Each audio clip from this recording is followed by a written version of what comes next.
Music unites people. It has that magical power to transform and transcend and change the narrative. To unite here in Vienna, the capital of music, classical music in the world, is a privilege for all of us, especially with Maestra Marin Alsop and award-winning soloists like Anthony McGill.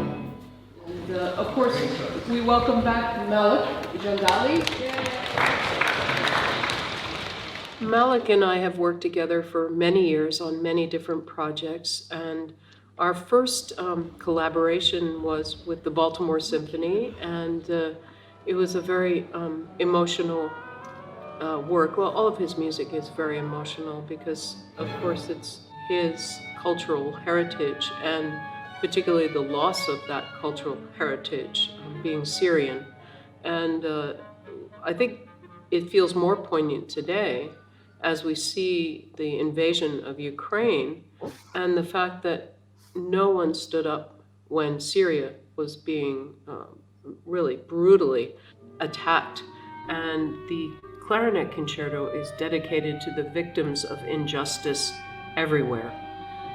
In the midst of the pain and the violence and injustice in the world, all we are left with is the ability to pour our hearts and our souls into something maybe more beautiful, into something more powerful, so it can communicate throughout all of time and live on.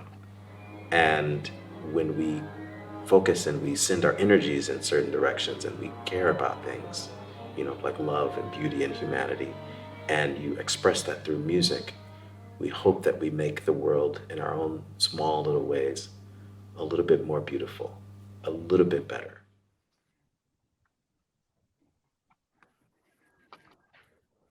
Hello. Hi, so Hi, here we are. everybody. Yeah. With me.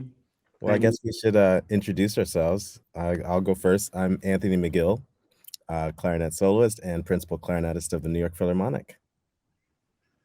And I'm Marin Alsop. I'm the chief conductor of the Vienna Radio Symphony Orchestra. And this project has been a wonderful pleasure, I think, for all of us. Malek? I'm Malek Jandali, and I'm a composer and a pianist.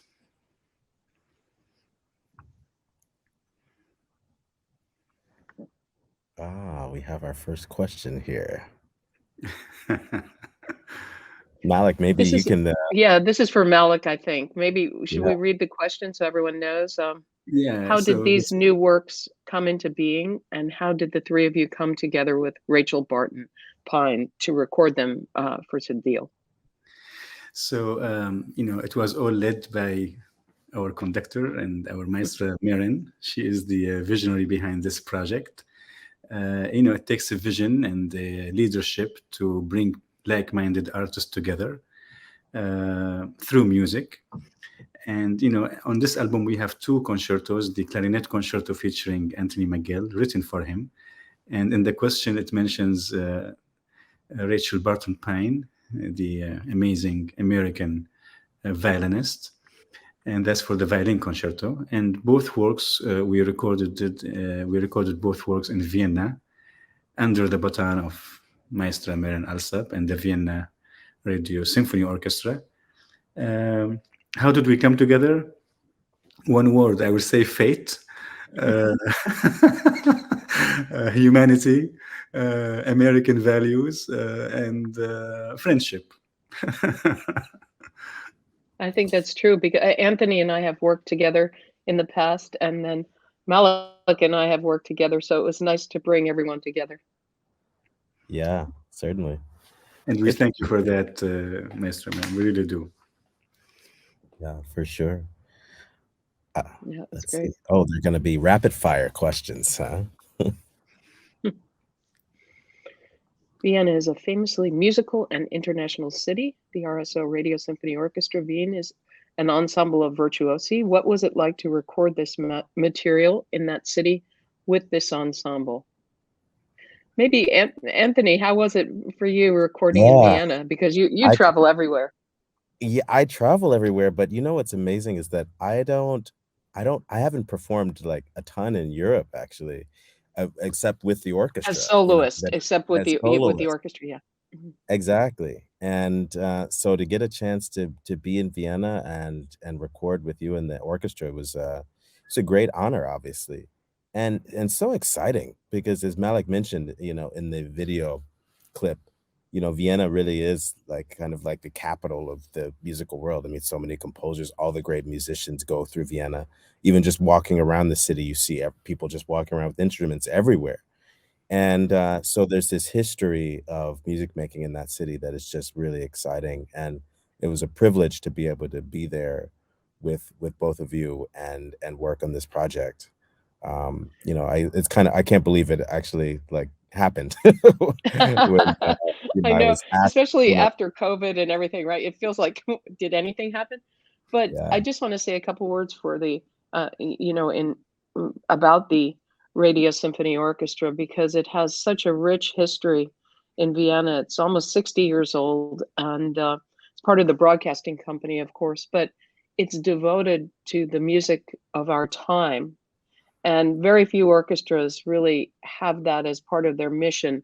And it has a very special place to promote and champion and advocate for contemporary music or music of that's been lost from the canon. You know, we play a very small swath of the music, I think, that exists, and so it's really a great pleasure. And the musicians are so phenomenally quick, aren't they, Anthony? They're on it, yeah, they're so experienced and wonderful. I mean, to me, it felt like having a concert every time we are recording. There was no rehearsals or anything. So the artistic excellence and the everybody was so ready. And I mean, one word can summarize the whole thing is respect. yeah. Yeah, I think so too. Oh, we were quicker than the question. Mhm. In a recording like this, each person or group, composer, soloist, conductor, orchestra, plays a role in shaping new works. How did this process unfold with the 2021 Clarinet Concerto? That's a wonderful question. Um, Over to you, Malek. To me, I had the honor to meet Anthony in Chicago, his hometown, and I asked him for a few minutes of his time to suggest to him writing a concerto for him. And he agreed. I couldn't believe it. So I took a selfie with Anthony McGill. And a year later, I sent him my clarinet concerto written for him and dedicated in memory of victims of injustice everywhere. Um, and while I was writing the concerto, I had so many sketches for the ending. I wanted to end it on a high note, a note of hope, and I reviewed so many other clarinet concertos, and I wanted it to be different, demanding a standing ovation for the soloist who becomes the orchestra on his own in his cadenza. So I'm really honored that Anthony actually accepted my offer and studied the music, performed it, recorded it, and here we are having the album today.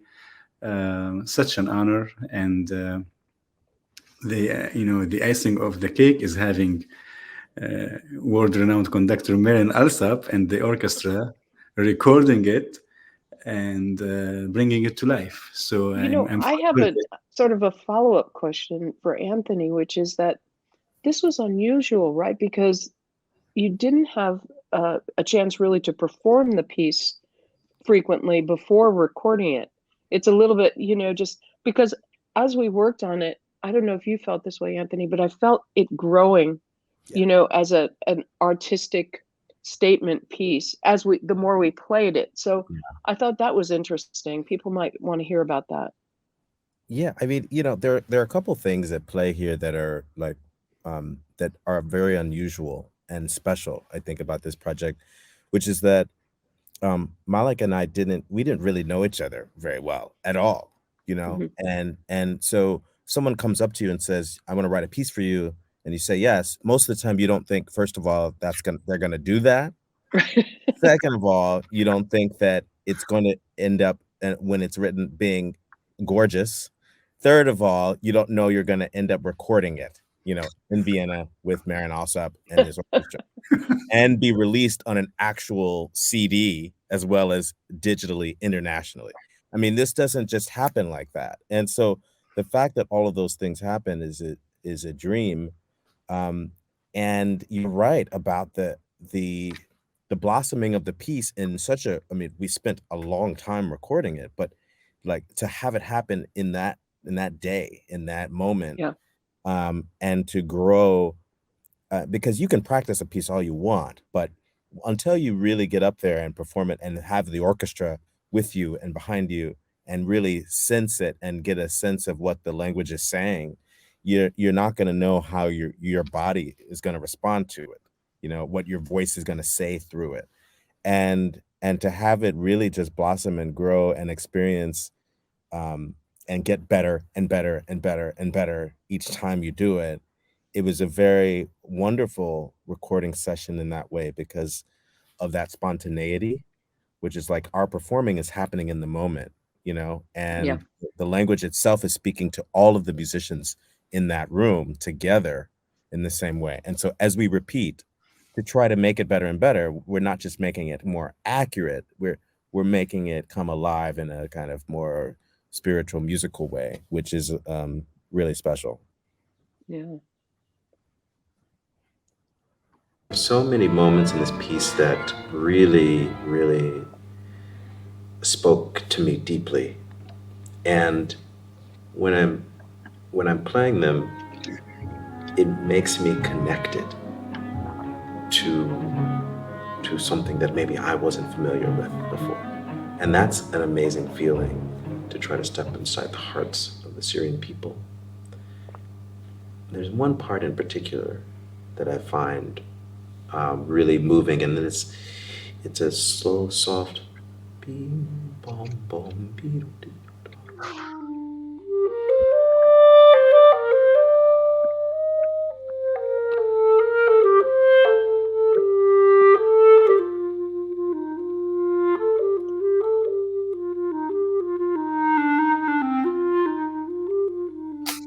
And it has this rhythm that makes it feel as though I've stepped back in time, that I'm connecting into something much, like I said, much greater than myself.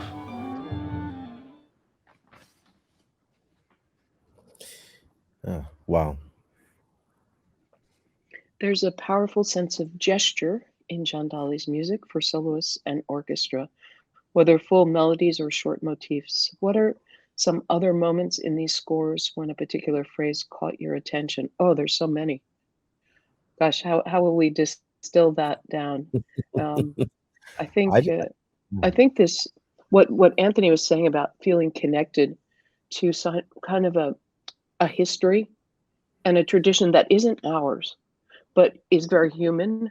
You feel that kind of primal connection. I do when I work on Malek's music, and of course, you sense the geography, the location, where this all started, and the history, the Syrian history, the history of the world in that area is much so much longer than ours over here and our experience. And it it's wonderful to feel connected to that. So I don't know, to try to isolate little instances, but I think Malek brings together this traditional and primitive human element, but in a contemporary context, so that it's not it's not simplistic in any way, but it really is. It resonates with us today, I would say. yeah, and I mean, I was listening to that little clip too, and to that part that I brought up, and I go back to that moment where I was hearing it kind of with the orchestra for the first time, and it still strikes me as being so powerful. And it's the way it speaks through the instrument and the way it speaks to the heart, that is the connecting moment. And I mean, that's what the powerful thing about a composition by a living composer is that you can connect with them and everything that they've experienced. And I feel like we're listening to all of not just Malek's history, but the history of the world, and especially the history of the Syrian people in his voice, through his voice. And it's exciting and also sad. There's so much sadness in that some of those phrases that he writes. The pain that you can hear in the melodies is really really striking. That kind of answers Jill's question in the chat. How do you feel while playing this beautiful music? Is that some of it is painful. I think Yeah. it's important to mention that this is not always the happiest thing. There's beauty in the pain that he expresses through his music. So Malek, is that your intention, or are we reading into it? I'm speechless. I mean, I can add on that, I always tend to have a message of hope in the midst of all the pain that we have, because that's what life is all about, and humanity, what's all about. We live by hope, and we breathe hope. And, with the clarinet concerto about breathing, it added a special layer, because, it takes a human breath to bring it to life with the orchestra. And I always had that idea in mind when I was writing this concerto for Anthony, is that's going to take his thumbprint and his own breathing to bring my music to life. And I thank him for that. Well, it's lucky you got a superhuman breather. Phenomenal, Anthony. What a great performance. Cedille Records, which has released 5 other albums featuring Anthony McGill. I didn't know that. That's fantastic. Is known for championing new music. I knew that, as well as standard repertoire. What was it like to work with this acclaimed Chicago-based label? Well, I think you both have far more experience than I do. The collaboration that we had, I think, with our engineer and our producer was wonderful. And Eric Hoffman is always top notch. But then the next process, I don't really get too involved in after the editing. So over to you. I mean, I can add to that. The Vienna team was phenomenal. Their experience, and they are used to Marin and the orchestra and the whole, of course. And then we take that whole, Vienna experience, and we transfer it to Chicago, to CD Records. And then here we have an American team looking over it for the post-production.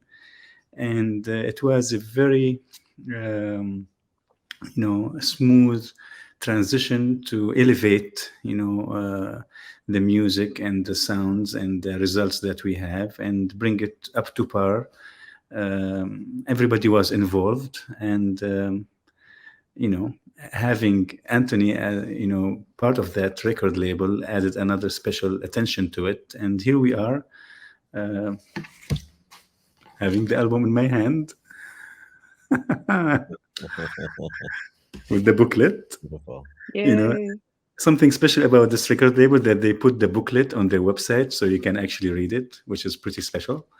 And it's an American record label. I was really keen to have an American symphony 4-piece, an American soloist, an American violinist, an American conductor. My hope was to have an American orchestra, but that's almost impossible to do. Well, we'll do it in New York, okay? We should suggest it for sure. For sure. Yeah.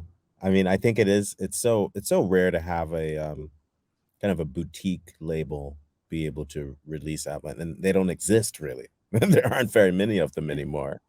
And to have that kind of that personal touch, and the folks at Cedille and Jim Ginsberg, I mean, as Malek knows, he gets in there and he tells you, like, this is what I like, this is what we want. And so that back and forth that happens to produce something like this is really special. I mean, because there's a lot of work that goes into that, and it can seem complicated, but the result is always great because they put out a really great, beautiful product, and release it everywhere for us. And so, I feel lucky that I've been able to, um, you know, as a clarinetist, to have any label that's willing to release, a piece with a clarinet concerto, on it is so rare nowadays that, I feel lucky that we were able to have this kind of distribution in today's time is so Yeah, unusual. but it really So takes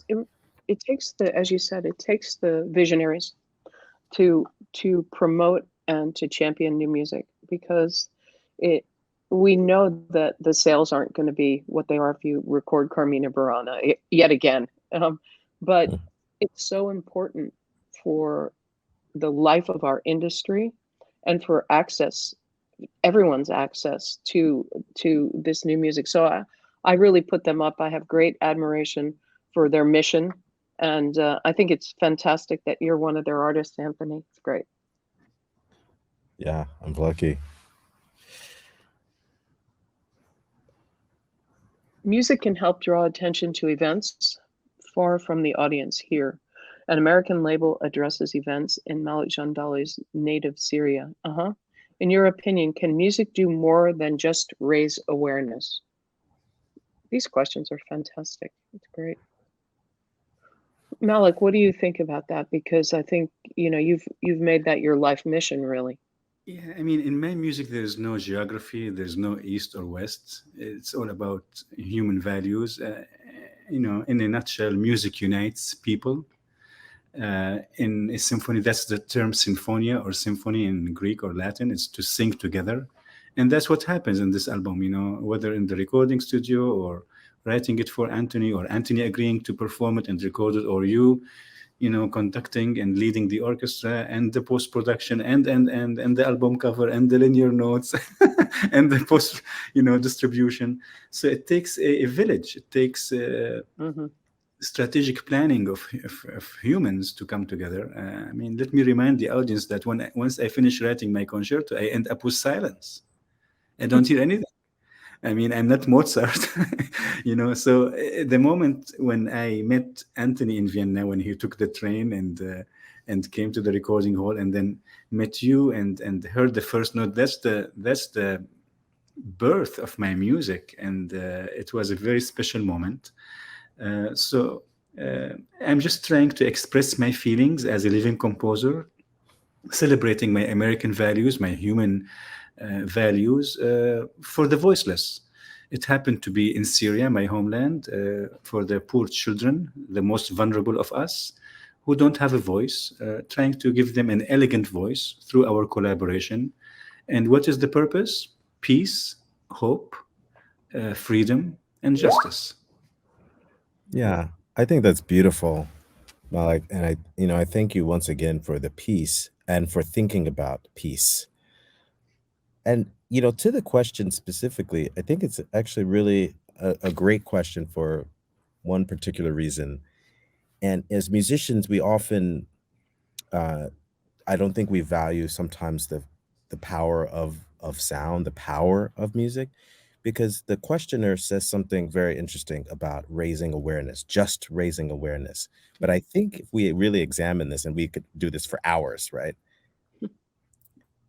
Without awareness of issues and knowledge being changed and thoughts and minds being changed to be more aware, change never happens.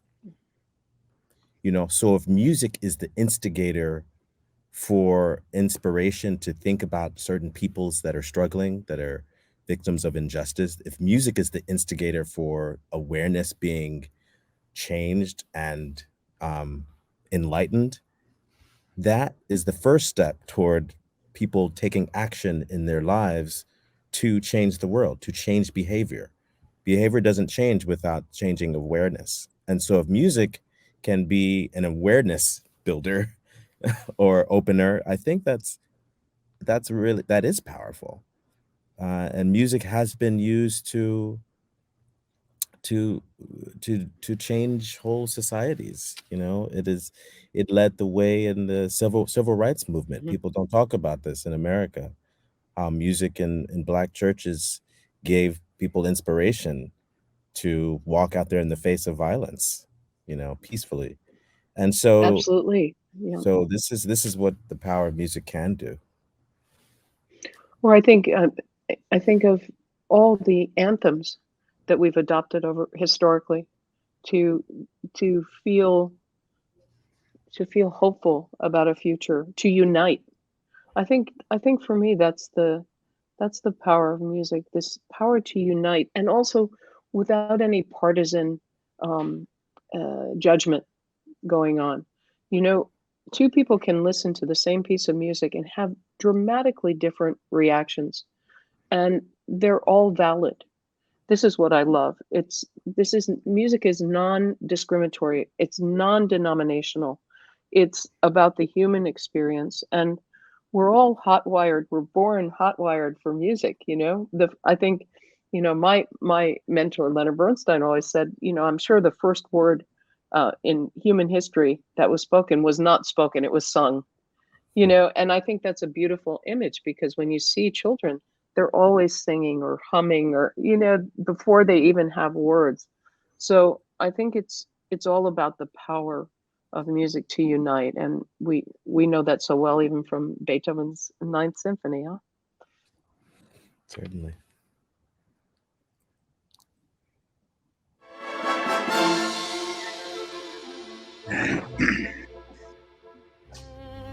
Every human being on planet Earth has a mother. So whoever rejects the respect of women is rejecting themselves. As an artist, it was obvious to select Rachel Barton Pine and to write that concerto and dedicate it to women who are thriving for courage. Women have to have courage and keep striving to have human rights and to live their lives purposefully. And I think, so much of the change and improvement in societies is driven by women. Collaborating with Maestra Alsop was very meaningful because she's just such a leader in our field. And the fact that she had to go through so many struggles to pursue her dream, and somehow there's still that gender disparity going on. As women, we've been allowed to strive, we've been allowed to drive, but we haven't been allowed to thrive, because thrive is about really reaching the heights of possibility, and many people are afraid of that.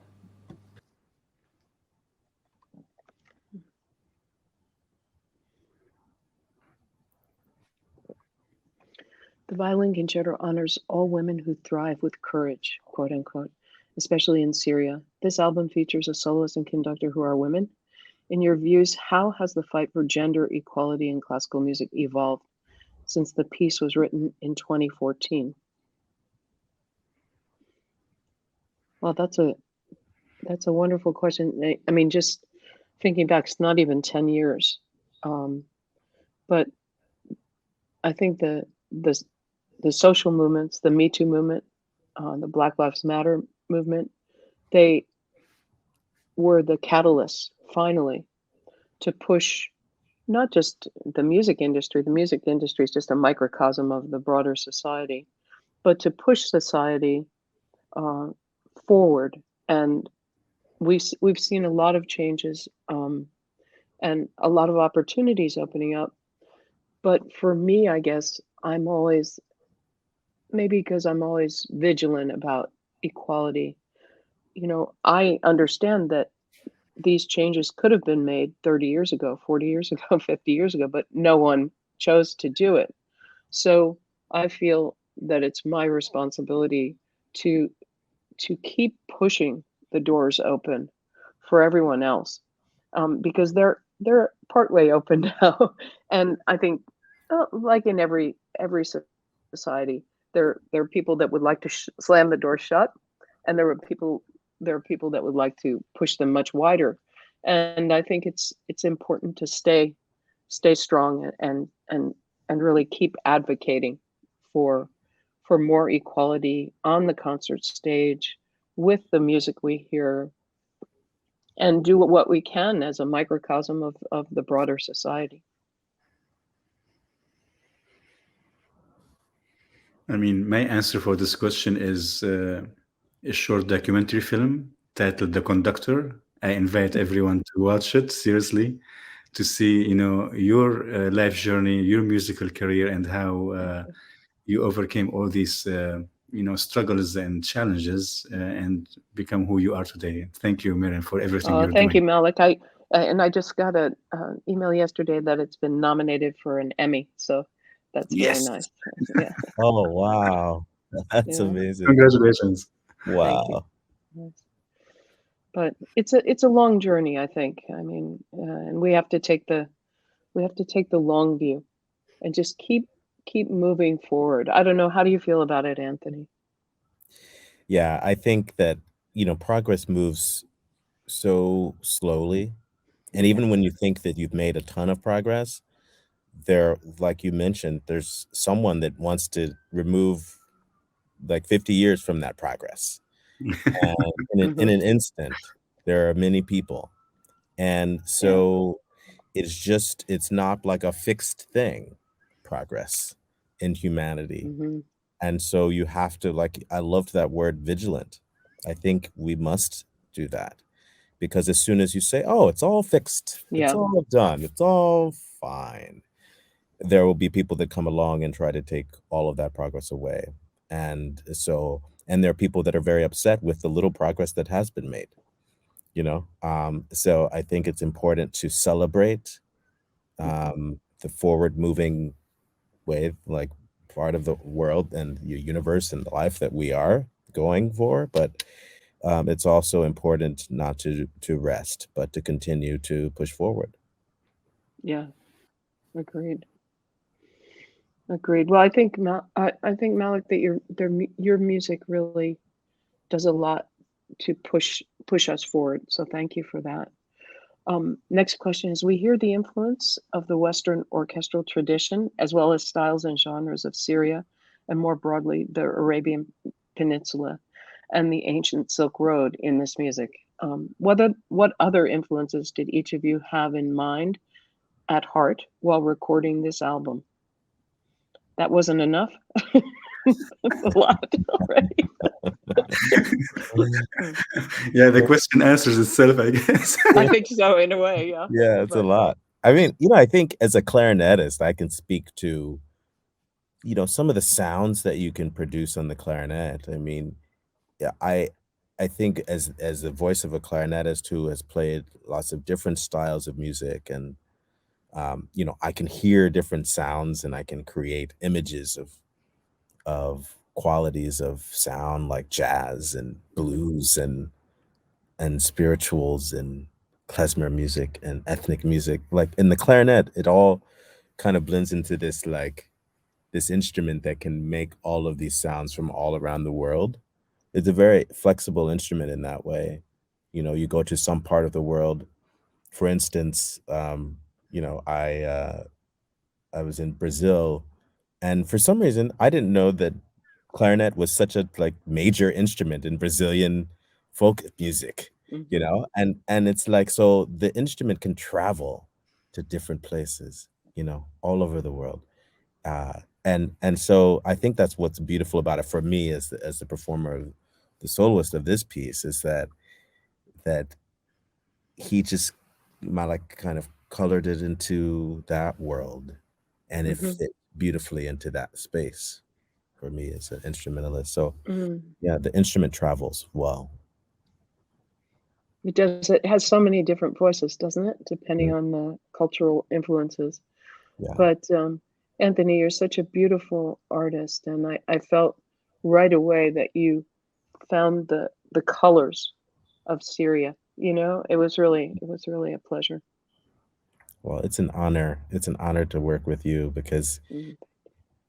you're it seems like you knew the piece. You just knew the piece, I and think I know the that's what you want. vocabulary. I know the voice. That's what you do. I mean, it was so easy because you just knew it, and that's what you want for someone leading it conceptually as well as as conducting technically as well. And you need to feel comfortable with taking that risk, because it is like kind of it's a risk to play music that you don't know, Yes, always. and so you want to be able to be welcomed into this world that you all knew, of course, from your relationship, was very comforting to me, and it allowed me to like explore very quickly how much risk I could take, Yeah, no, I get it. That's great. Talking about risk, Marin is a big risk taker. I remember when you contacted me to program partial of my Syrian symphony, and the reason was only 18 minutes. I suggested a new piece that you have never heard, and you took the risk without knowing the result, and I really appreciate that. Such an honor. And the result was The Silent Ocean, which we also recorded in Vienna, and we will release in the future. So thank you so much for taking risks on all our behalf. No That's risk, no great. return. No That's risk, true, no right? No risk, no reward, they say. But there's a limit. No, not in music. Let's see if there's another question. I think we are done. I think that was the last That's one. our Symphony for Peace. On That's the time for last- you, Anthony, to oh, go awesome. to your New York Philharmonic. That's wonderful. Well, thank That's you all. great. This is amazing, and thanks It was for great to see everybody too. Yeah. Wonderful. And let's talk about Anthony. Maybe we can figure out a couple places that we could propose some performances. It would be nice We really should. after all that work, huh? Yeah, please. Okay. Please. That would We'll be work on it, Malek. yeah. Thank you so much. Peace.